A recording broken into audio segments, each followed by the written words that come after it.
गौतम बुद्ध के समय में वैशाली राज्य में एक प्रसिद्ध कणिका रहती थी जिसका नाम आम्रपाली था।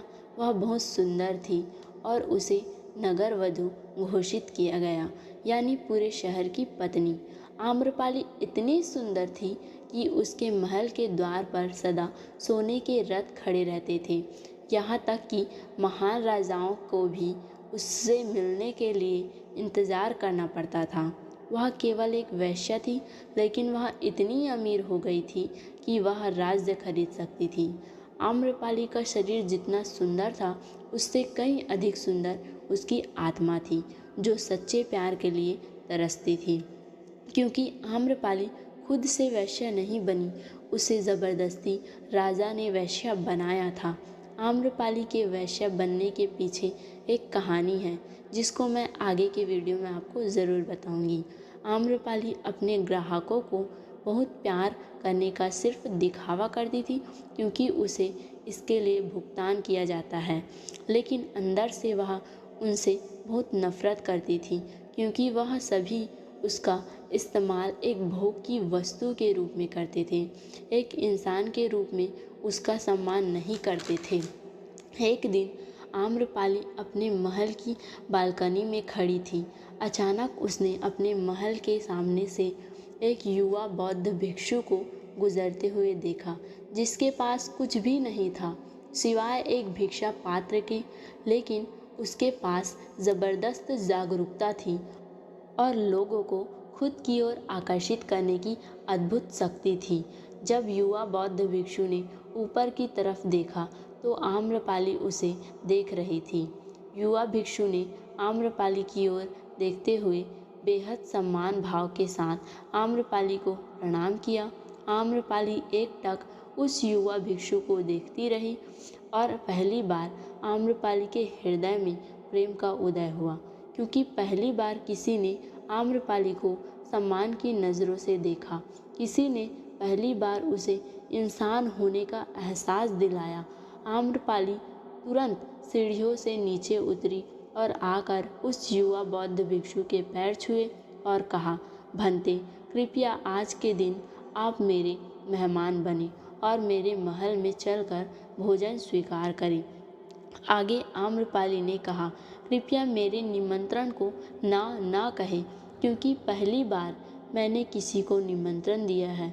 मुझे हजारों बार राजाओं और सम्राटों द्वारा आमंत्रित किया गया है, लेकिन मैंने कभी किसी को आमंत्रित नहीं किया है। यह मेरा पहला निमंत्रण है। युवा भिक्षु ने सम्मानपूर्वक आम्रपाली का निमंत्रण स्वीकार करते हुए भोजन ग्रहण किया। भोजन देने के बाद आम्रपाली ने कहा, भंते, आज से 3 दिनों के बाद बारिश का मौसम शुरू होने वाला है, जो कि अगले 4 महीनों तक रहेगा, और मैं आपको अपने घर में 4 महीने रहने के लिए आमंत्रित करती हूँ। आने वाले 4 महीने के लिए यह महल आपका आश्रय होगा।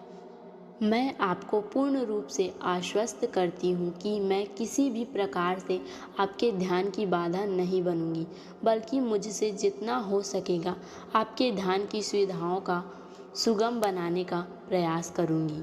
दरअसल बौद्ध भिक्षु साल के 8 महीने गांव-गांव घूमकर बौद्ध धर्म का प्रचार करते हैं और बारिश के 4 महीने वह एक ही स्थान पर रहते हैं जहां उन्हें आश्रय मिल जाता है। युवा बौद्ध भिक्षु ने कहा, माफ़ कीजिए देवी, लेकिन इस विषय में मैं स्वयं निर्णय नहीं ले सकता।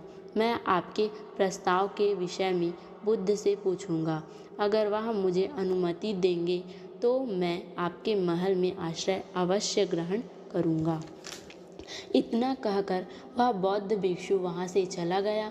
इससे पहले कि वह युवा भिक्षु बुद्ध के पास पहुँचता और आम्रपाली के प्रस्ताव के बारे में कुछ बताता, उससे पहले वहाँ पर मौजूद अन्य भिक्षु बुद्ध के पास पहुँच गए और बुद्ध से कहा, आप उस युवा भिक्षु को रोकिएगा। आम्रपाली ने उसे 4 महीने रहने के लिए अपने घर बुलाया है। आम्रपाली एक वैश्या है और एक भिक्षु एक वैश्या के घर में 4 महीने रहे, यह सही नहीं है। इसे हमारे संघ में गलत संदेश जाएगा। बुद्ध ने कहा, कृपया आप लोग शांत हो जाएं और उस भिक्षु के आने की प्रतीक्षा करें। थोड़ी देर बाद वह युवा भिक्षु बुद्ध के पास आया, बुद्ध के पैर छुए और उन्हें पूरी कहानी सुनाते हुए कहा, बुद्ध, नगर की एक आम्रपाली नाम की महिला ने मुझे बारिश के 4 महीने अपने घर पर रहने के लिए आमंत्रित किया है। मैंने उसके निमंत्रण का अभी कोई जवाब नहीं दिया।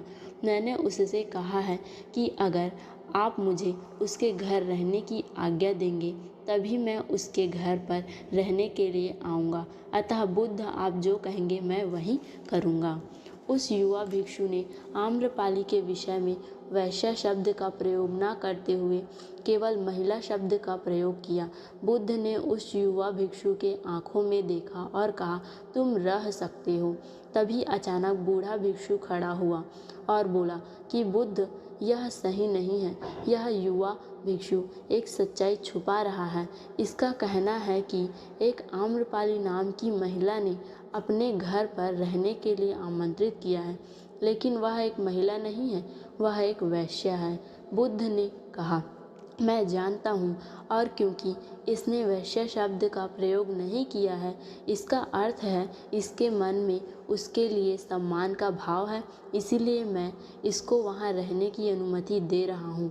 वहाँ मौजूद हजारों भिक्षुओं को विश्वास नहीं हो रहा था कि बुद्ध ने एक युवा भिक्षु को एक वेश्या के घर रहने के लिए अनुमति दे दी। अगले 3 दिनों के बाद वह युवा भिक्षु आम्रपाली के घर रहने के लिए चला गया। उसके जाते ही वहाँ पर उपस्थित अन्य भिक्षु उसके विषय में तरह तरह की बातें बनाने लगे। बुद्ध ने सभी को शांत करते हुए कहा, मुझे मेरे भिक्षु पर विश्वास है। मैंने उसकी आंखों में देखा है कि उसके भीतर तनिक भी भोग की इच्छा नहीं है। अगर उस भिक्षु का ध्यान गहरा है तो वह आम्रपाली के हृदय को परिवर्तित कर देगी, और अगर भिक्षु का ध्यान गहरा नहीं है तो आम्रपाली अपने शारीरिक आकर्षण से भिक्षु को परिवर्तित कर देगा। यह एक प्रश्न है ध्यान और शारीरिक आकर्षण के मध्य, जिसका उत्तर हमें 4 माह के बाद मिलेगा। बुद्ध की बात सुनकर वह उपस्थित भिक्षुओं ने कहा कि बुद्ध उस युवा भिक्षु पर बहुत अधिक भरोसा करके अनावश्यक जोखिम उठा रहे हैं। वह भिक्षु युवा है और आम्रपाली बहुत सुंदर है। समय प्रारंभ हुआ, वर्षा ऋतु गई, 4 माह बीते और वह युवा भिक्षु वापस आया। उसने बुद्ध के पैर छुए और उस युवा भिक्षु के पीछे आम्रपाली भी आई। उस भिक्षु ने आम्रपाली का बुद्ध से परिचय कराते हुए कहा, बुद्ध, यह आम्रपाली है और यह आपसे दीक्षित होना चाहती है। यह एक अनोखी महिला है। यह न केवल सुंदर है बल्कि इनकी आत्मा उतनी ही शुद्ध है जितनी आप कल्पना कर सकते हैं। आम्रपाली ने बुद्ध के पैर छुए और कहा, मैं पहली बार देखने भर से इस युवा भिक्षु के प्रेम करने लगी थी। इसीलिए मैंने इस युवा भिक्षु को अपने सौंदर्य से कई बार आकर्षित करने का प्रयास किया, लेकिन मैं पूर्ण रूप से असफल रही। इसके बजाय इस युवा भिक्षु ने मुझे ध्यान के प्रति जागरूक किया और यह एहसास कराया कि वास्तविक जीवन भोग नहीं अपितु ध्यान है। इसीलिए बुद्ध, मैं अपनी सारी संपत्ति आपके भिक्षुओं को दान में देना चाहती हूँ और शेष जीवन ध्यान में बिताना चाहती हूँ। इसके बाद आम्रपाली बुद्ध के शिष्यों में पहली महिला हुई जिससे आत्मसम्मान की प्राप्ति हुई।